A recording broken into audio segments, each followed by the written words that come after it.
The RJRGleaner Communications Group, through its RG Cares Foundation, has launched a national relief initiative to assist persons hardest hit by Hurricane Melissa.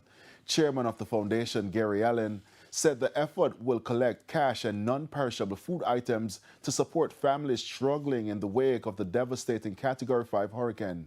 He said the initiative will also help reconnect relatives and friends who have been unable to reach loved ones since the storm.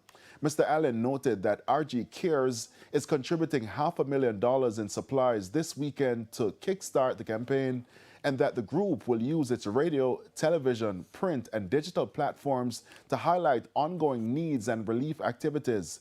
He added that the foundation will partner with churches in the United Church in Jamaica and the Cayman Islands network to serve as collection points in Kingston, St. Andrew, and Portmore.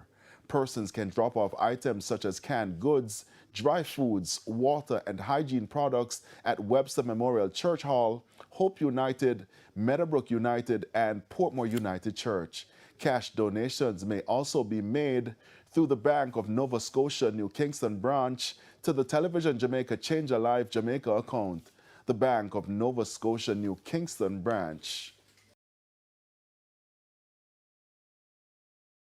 The foundation is also compiling a list of missing or unreachable persons, which will be available on its website, RJRGleanerGroup.com, to help families reconnect. Reverend Norbert Stevens, General Secretary of the United Church, said the crisis requires unity, compassion, and shared responsibility to bring relief to those most affected.